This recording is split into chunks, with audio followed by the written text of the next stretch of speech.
Okay, this demonstration is going to be about a ping sensor that I put together to act as a switch for an ALS patient that may have some range of motion with an arm. I recently spoke to a family that has a loved one that is able to actually move their arm in an up and down fashion, but the family was concerned about capacitive touch switches, resistive touch switches, or even momentary push button switches, and that their family member wouldn't be able to use them. So I was thinking, and I came up with this as an alternative to a possible style of switch. You could either use a ping sensor or perhaps a laser rangefinder, and use one of those two to give some assistance as a input device for anything like a Tobii or a DynaVox or even the matrix grid I made here. So what we're going to do is we're going to give a demonstration of the 3 switches that I have, plus the 4th, which acts as an alarm in the event that the user has had their arm slip off. So how I have envisioned this to work is that a platform would be here, like a resting platform, where the patient would set their hand, in any way. It wouldn't matter. It'd be up this way, upside down, the whole arm this way. It wouldn't really matter. Just what would have to be done is a hole would have to be cut out here so that the ping sensor can send its signal and receive it back, bouncing off of the arm or the hand, or whatever part of the arm or body you're using to reflect the signal.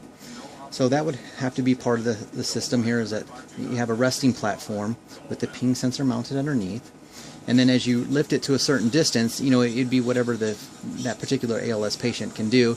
You'd program it accordingly to however, whatever range they want, and then that would activate a switch, creating whatever you want it to do. In this case, we're going to use our switch to turn the cube on, because it was the easiest thing I have to just put right next to the platform here and send a signal to it to turn it on, just to give a demonstration of how it works. Further, we have a couple of LEDs. I have 3 LEDs going to be lit up according to which switch I currently am invoking based on the height of my hand. So the lowest position will be nothing will be on, which is what we'd want. So it'd simulate just resting on the platform. Then the next one over would be a certain height, and the further one along the road there would be the next height, and then the final one will be the highest height, and that'll turn the cube on. And I was just trying to show how, like I said, how that can be done. So I'm going to go ahead and turn this on here. It's a little difficult to get this little switch in there, so I'll get that in there.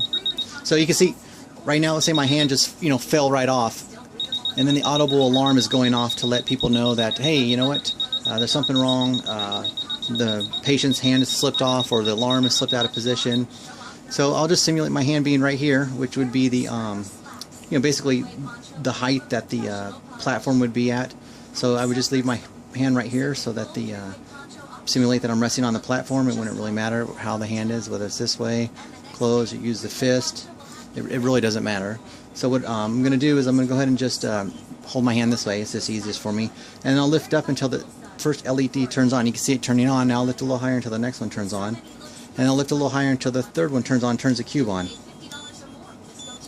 So then I'll just move it back down so that you can see that it just turns off, because you're basically simulating the hand at rest, and it's just laying on a platform right here. So that's what I was doing. I was wiggling over here and it turned it on there. We'll wait for the cube to stop. So we'll just go up. There it goes. And if my hand falls off, the alarm goes off. Hand back on the rest position here. Up, turns the first one on. Up again, turns the next one on. All the way up, turns the cube on. So it's just a matter of programming it to the height that you would want it to work, to turn on and stuff like that. You don't need to use 3. You could just use 1. You could use 2. You can use more, with little delays to allow you to get through, to the next switch. I just don't have any in right now. I'm just trying to show that it can turn on based on the height that you want to go to. And that's all I was trying to show, that it can't, a ping sensor doesn't offer any resistance except for just air, just normal air pressure. And we can move through that relatively easy without any obstructions or having to compress any buttons or slide our hands in a manner that requires some dexterity to actually touch 2 points for a resistive, or touch 1 point for a capacitive touch sensor. All we need to do is just raise our arm up and move it back down, and that would activate our switch in this case for us. Or possibly just move it a little bit higher, or move it a little bit higher than that, and you can activate different types of switches and stuff. So I just wanted to give that demonstration real quick of how that works. And there it goes once again, because my arm is simulating that it fell off platform. All right, thanks a lot.